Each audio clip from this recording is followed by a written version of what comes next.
Hey Spuddies, PotatoMcWhiskey here and welcome to Let's Play Civilization 6. Today we're going to be playing Ambiorix of the Gauls with completely random opponents, Deity difficulty, and on a large map. Now this is a large map for 10 players, but I've actually only put in 7 extra AIs, so there's only 8 total, and the reason why I did this is because being on a larger map will have more city-states, more room, and more natural wonders.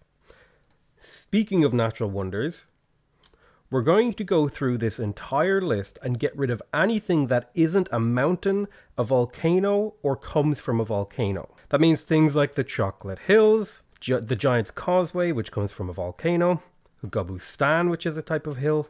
And so basically everything that is, not a hill or a mountain is going to be removed so that we can have a game completely filled with interesting natural wonders. And we'll also be playing with the Dramatic Ages mode. That's all the settings, now let's get started. The nice thing about playing the Gaul is because your unique unit is a replacement for the warrior, you immediately get +4 era score. Now this is going to be a much more chill series than what I've been doing lately. People have been asking for more of a let's play style, and so I shall deliver. Now of course we are playing on the Highlands map, which means we have tons of hills, and we need to talk about the Gaul civilization and what our goals are, what our challenges are going to be, and how we're going to be playing the early game. The most interesting part of the Gauls is that they actually unlock their unique industrial zone at ironworking. Now we'll talk about that industrial zone a little bit more in detail later, but that means our tech path is probably something wanting to rush this because production is king in this game. And if we can get a really good half-price industrial zone really early into the game, because this is only 3 technologies, then we're off to an amazing start. If you compare it to unlocking apprenticeship, that's 7 technologies, and it's much deeper into the tech tree. You can see here, if we go down to apprenticeship, this costs 300 science. Never mind that it costs several other technologies, whereas ironworking, it only costs 120 science. So that's much, much, much earlier into the game.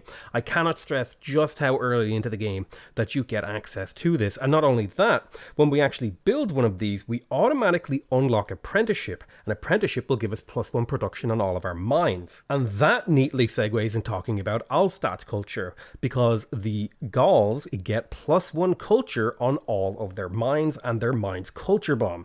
So building lots of mines is encouraged. We have a unique industrial zone that gives us access to apprenticeship, which gives our mines +1 production. So everything about this civilization is about building mines and playing defensively. This is why I'm going to dub these as the SimCity Turtle Civ. They are amazing at SimCity and turtling, and I think that's why I really like them so much. We also have King of the Eberons, or Eberones, which gives us 20% of the units production cost as culture, and all of our melee, anti-cavalry, and range units get +2 combat strength for every adjacent combat unit, including enemies. We've already talked a bit about the Gazetei, but it's basically a warrior that gets +10 combat strength against units that are a higher combat strength than it.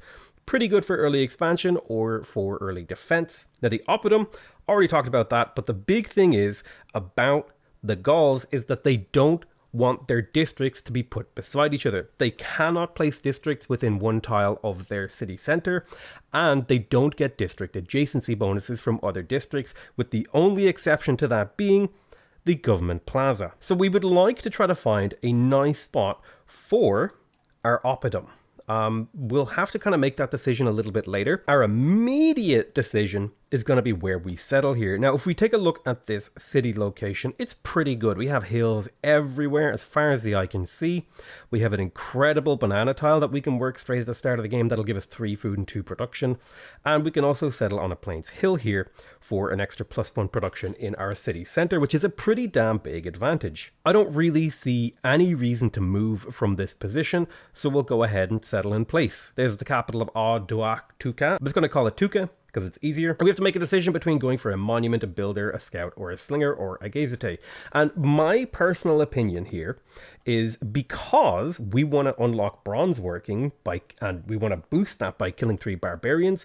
Normally I would start with a scout, but I think I'm going to start with a Gazetei in this game. This guy will give us the opportunity to kill encampments, and we can also use them to scout, and because our combat strength is so high, I feel a lot safer moving my warriors further out from my city. So for all those reasons, we'll start with a Gazetei. We'll make sure we lock in the bananas, so we're definitely working that, and the city manager doesn't like accidentally work something different. And that's it, that's the first turn. Now our goal for exploration is to try to find flatland like this, because we want to cover as much ground as possible, because that will reveal more of the map, which gives us a better percentage chance of actually finding something. Pop up onto the hill, and we find a tribal village. Beautiful. You want to run along like flat land and then look for a hill you can pop up onto to sort of explore the adjacent areas. There's also, it looks like this could be Germany in the fog of war here, so I definitely want to try to grab that, and it was Germany in the fog of war. It is an honor to meet you. Unfortunately, they're probably going to get that tribal village, which really sucks. I have the possibility to send them a delegation. I think I will send them a delegation, because that has potential benefits and that they may not want to attack me if they see I give them a delegation. And they actually didn't go for the tribal village, so I can grab that. And we got a free recon unit. This is perfect. Getting a free recon unit is a big deal, because a scout would have taken us, 5 to 6 turns. It's turn 7. So we actually get a scout around when we would originally want a scout if we were building it ourselves. And scouts have massive value in the early game, because you can send them to find city-states. And if you find the city-state first, you can get benefits. Even just finding a city-state gives you the potential to do missions for that city-state, which is a big advantage. And they're also really good at finding barbarian encampments that we can send our warriors to go clear, and finding tribal villages, which can oftentimes provide really nice bonuses, like getting free scouts. Beautiful, we found another tribal village over here. Let's grab that tribal village, and we got another free recon unit. Now, here's the thing about recon units. Each recon unit you have lowers the value of the next recon unit that you get. So getting 2 recon units is actually kind of worse than just getting 1, because the opportunity cost of getting that second recon unit is pretty high. Now our next goal is to go ahead and start working on settlers. However, we get massive benefits from building mines. So in this particular game, I think getting builders is a really big deal, because not only do our mines provide us with extra production and culture, they actually culture bomb as well, which can provide us with a lot of options in which tiles we want to work. And that means we can plug in new government. I'm going to go ahead and plug in survey for now. Because our Gazetei are so strong, we actually don't need discipline. You can use discipline, but I have a couple of scouts, and maybe getting some experience in those scouts would be really valuable. I'm also going to go ahead and plug in God King, because I would like to get an early Pantheon, and a little bit of extra gold is pretty nice too. +1 faith per turn means we're about 25 turns away from getting our Pantheon, which is a pretty long time, but it's still pretty decent.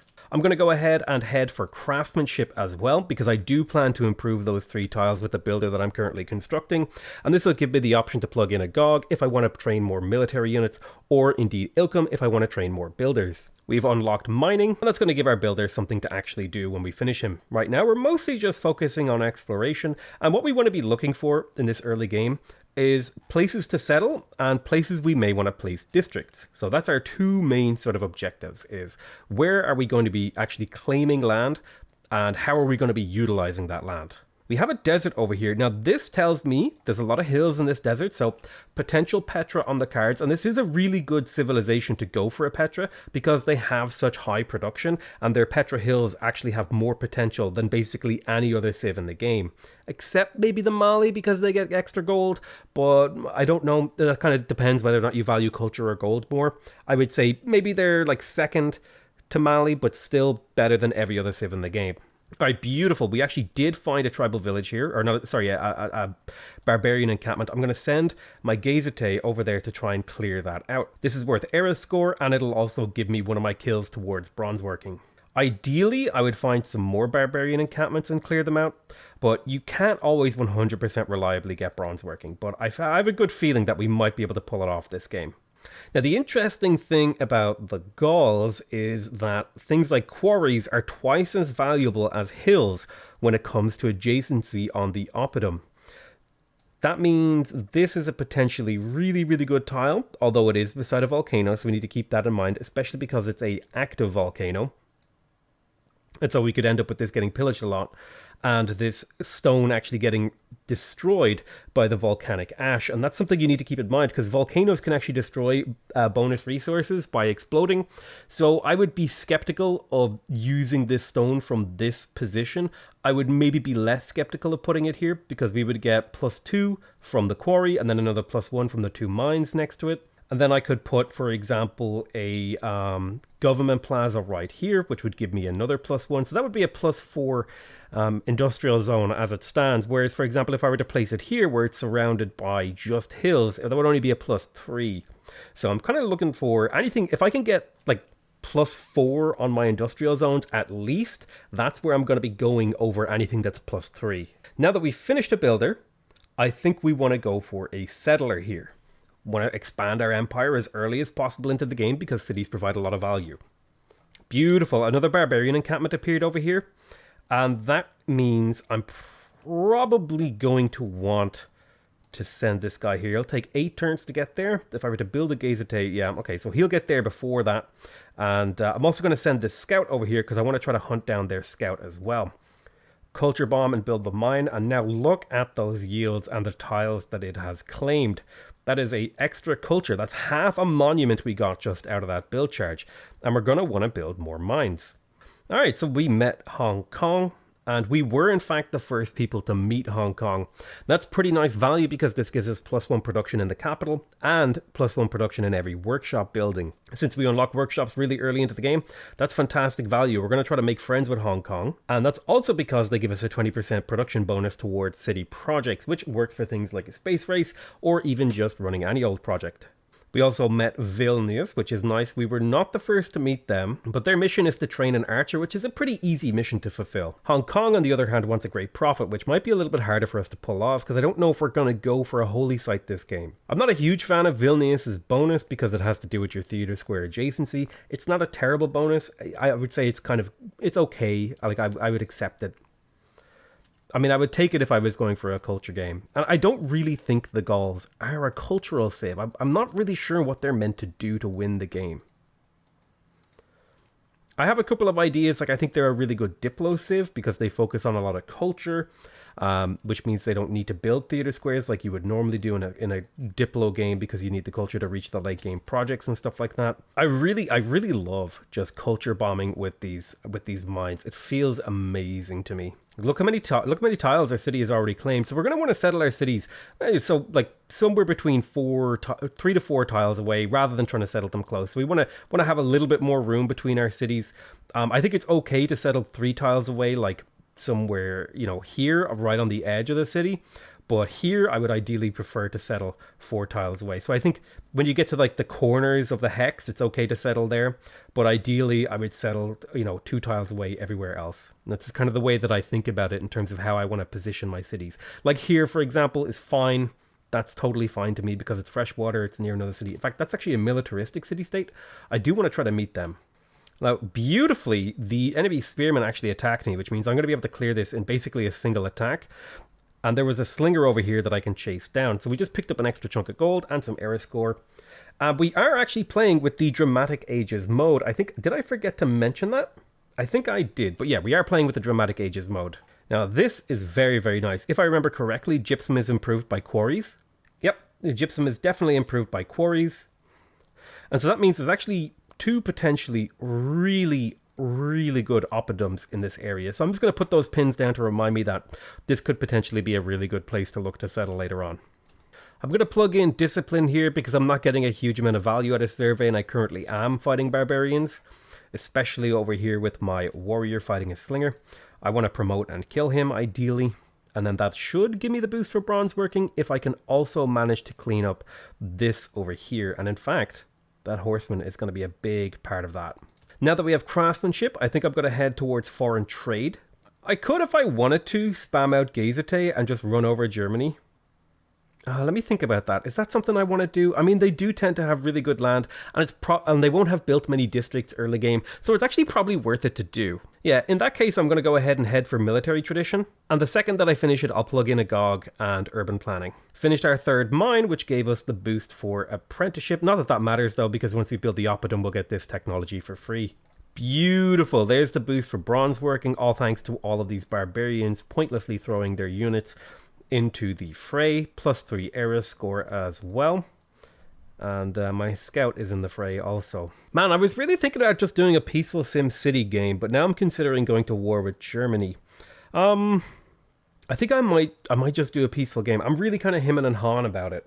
Aha, okay, we've identified an interesting location here. So we found 2 stone resources, and those are both quarries, and then 2 hills beside that. So that's +2, +2, +1 with these 2 things. So if I were able to place an oppidum here, that would be a +5. And a +5 is a really, really good one, because it's very easy as Gaul to get a +3. So anything over a +3 looks more interesting to us. I think I'll give like an early Gazetei push a try, just to see how it pans out.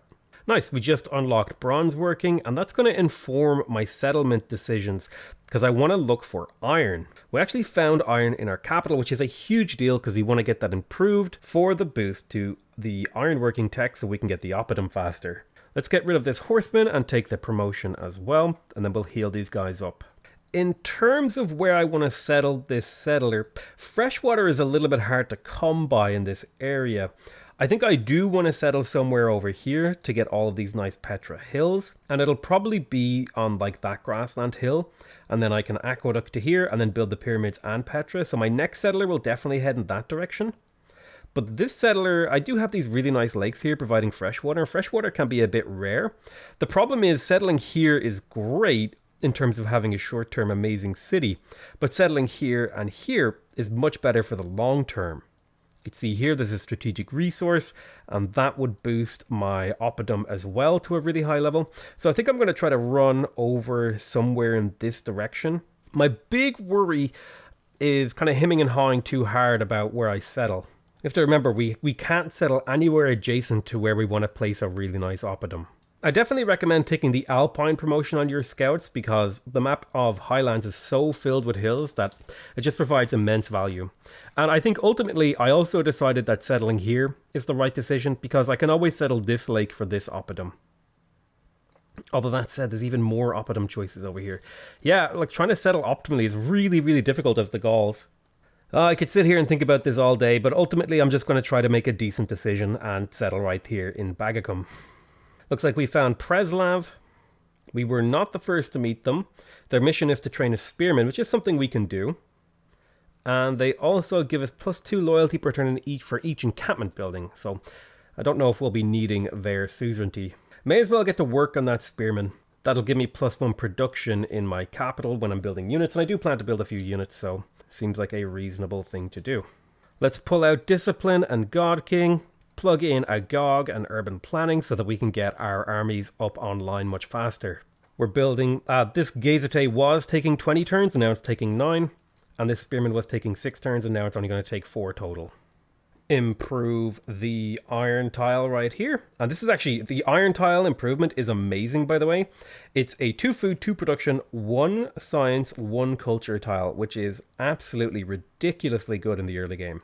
Also, not quite highlands up here in the north. The land looks very, very flat in this direction. As the Gauls, we're going to want to try to avoid settling too many flatland cities. Spearman completed, and now we have +1 envoy with Preslav. There's something really satisfying about the culture bombs when you build a mine. Just slowly move my army down south. I'm also bringing my scouts, because if they're adjacent to my spearmen and Gazetei, they'll actually provide them with +2 combat strength. So the scouts are actually going to be very, very useful in this war. I'm also delaying unlocking ironworking so that I can continue to pump out these units. And these are going to be, I think I'm going to build 1 more here and then 2 more here, and then that'll be all of the military I use against Germany. And we'll see if we can pull off a kill. There was a gentle eruption here to destroy my iron tile, which means I'll probably want to dework it in favor of one of these other tiles. It did get +1 food on it though, which is nice. The opportunity here for a free kill on an archer presents itself, so let's go ahead and declare a surprise war on Germany. I don't know if this war is going to work out, but it is a good way to farm early experience on our units too. We could maybe get some value from being at war in terms of pillaging and stuff like that, so it could work out for us. I mean, look at that damage our spearman is doing against this horseman, partially thanks to the +8 combat strength from the King of the Eberons because we have 4 units adjacent to this guy. I think that's a fair attack, and I'm going to make it, especially because it'll also allow me to pick up some XP. And it does look like that poor quarry that we had planned here has been wiped out. Now this will still be a +4. Yeah, this will still be a +4, but now I'm starting to think maybe I want to put my Oppidum over here in Bagacum. Can we, you know what, I need to stop saying the city's name. I'll just call it Baggy, okay? Because it just sounds wrong when I say it out loud, and I don't know if my neighbors are listening, but I sound like a man talking about some weird fetish. Okay, so I actually revealed 2 strategic resources, which kind of changes the value of where we want to place our Oppidum. I think it's a really, really, really nice spot right there for our Oppidum. That'll pick up +2, +2, and another +2 from the 4 mines. So I could also even get an extra +1 if I put my government plaza right adjacent to that. So I think that's what we're going to do. And now that we've finished the Gazete, I'm going to place my government plaza and continue working on ironworking. I want my government plaza nice and early because I do want to go for a settling strategy, a sort of semi-late settling strategy. The Gauls have really, really good early culture, and so you can actually delay your settling a little bit in order to pick up the settler building in the government plaza and then just spam out your cities at leisure. Now, I don't think our main objective here is to kill Germany. It's to try to get value from our early unique unit. And one of the ways we're going to get value is by pillaging tiles like this cattle. So we shall pillage it and get our 45 faith, and that should secure us a pantheon. Also want to be looking around with our scouts for potential steals on settlers and builders. Use our second governor title to pick up provision on Magnus so that we can spam out settlers. And I'll also get to work on a trader in Baggy because there's a lot of hills around here, so getting roads between my cities early will just make transporting builders and stuff between cities much easier. Now, Germany has a massive army, but our army is very, very, very, very, very tough as long as we're all standing beside each other. Fortification is also going to play a big role in that. Like, just to give you an idea of how powerful these guys are 38 combat strength. They're basically swordsmen when they're completely surrounded. And I can hammer out a few of these units. I do want to play safe, though. Yeah, I guess I could probably safely attack here. But I would like to fortify and force him to throw his units at me instead. Pantheon, Pantheon, Pantheon. Pantheon is a hard choice. I do feel like God of Craftsman is really, really nice here for the +1 production and +1 faith. I do have a decent amount of strategic resources within my grasp, so that feels like a good choice. Definitely Earth Goddess is a bad choice for this Civ.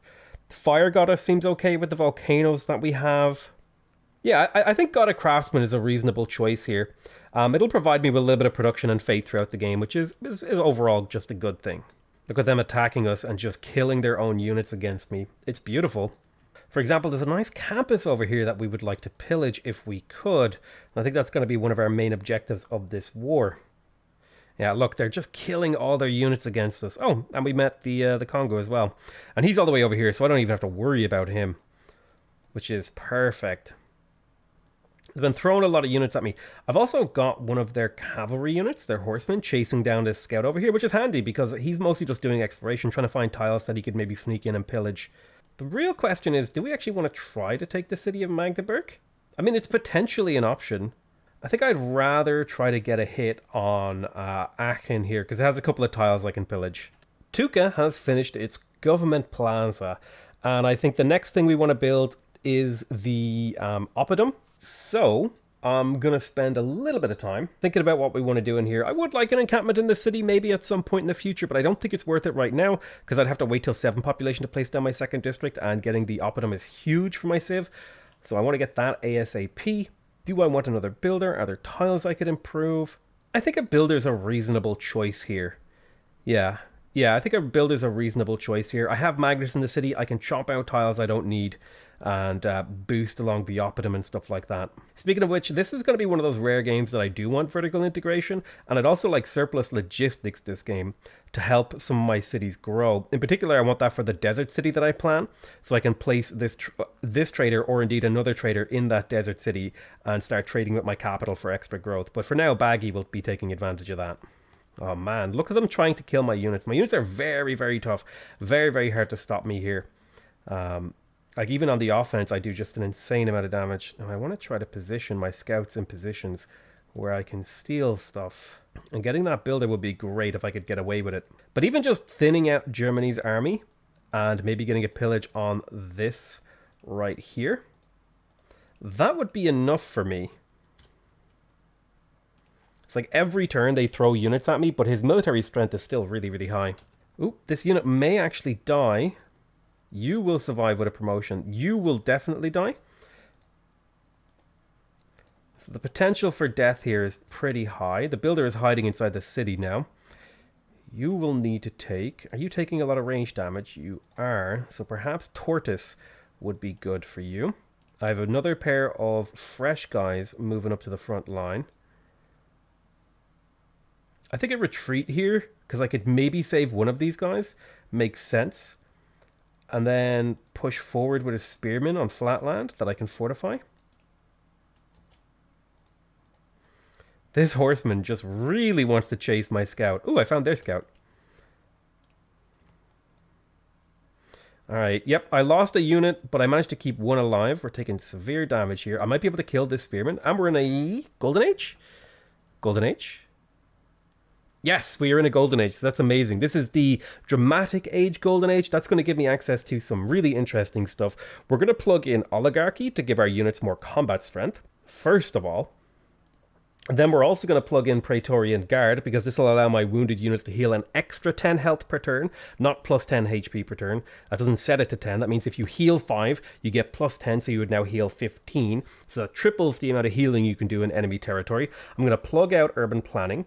I'm going to plug in colonization. I'm going to plug out Agog, plug in charismatic leader, and plug in survey to get my scouts some extra experience. I would like to get some promotions on them. Now, I want to kill this spearman, and ideally, I want to kill this spearman with this guy right here, so that he moves out of this tile, and then I can retreat this guy further back. So I think the first thing to do is to attack with this Gazetei, then attack with this guy. That'll clear that tile. You can retreat. You don't have a promotion, but you are fortified and relatively safe. You can get the pillage on this. That'll get me pottery. It means I can build the granary, which is going to be important for me. And I can transition into picking up writing if I like. What else would be really good? I think getting irrigation here is good, because I do have a couple of plantation luxuries that I'd like to get online, namely tobacco. Also, I completely forgot to actually place the oppidum to pick up the sort of lock in the price. I'm going to place my oppidum. That's a +5 right off the bat. Perfect. I won't finish it just yet. And then in the city of Baggy, I would like to also place my oppidum. I think I'm going to wait until I get a builder up here and spread my borders out here, because that's like 1, 2, 3 mines, and then I can place it there. Okay, now that we've finished political philosophy, I think our next major goal is to get feudalism for extra build charges, and also military training, because we could indeed go for the statue of Zeus, and I think I might actually do that in Baggy. Ooh, they're trying to box me in here, but I am kind of getting away. Slowly but surely I'm escaping. Okay, they're moving in for kills. Oh wow, I didn't know. How are you able to shoot over both of these? I guess it's because he's in a hill. Surprised by that. Oh, I could step up here and get that trader. Now I don't mind losing units here, because I should be able to piece him out eventually. I think our major goal now is to maybe do one forward attack and then begin a retreat. We'll retreat by pushing some of our stronger units to the front, because we kind of got what we wanted out of this war. We kind of wanted to test out how good is the Gazetei on the offense, on Deity, and I think it can work. I just didn't really commit to it. If I had a stream of Gazetei coming, it would work much better. But we also got a little bit of era score from killing units, and we promoted some stuff, so I think this is a valuable lesson.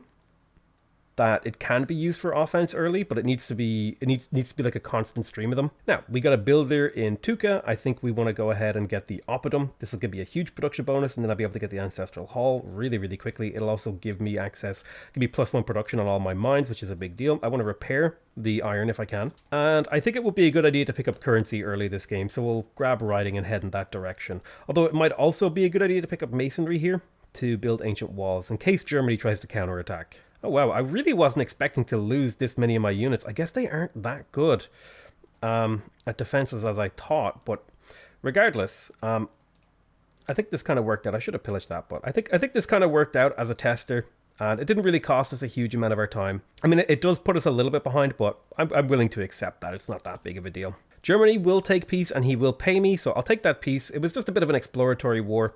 He shouldn't be too upset with us. And we lost a bunch of units, but we learned a lot about how they work. Repair this delicious iron mine for... look at these yields. My goodness.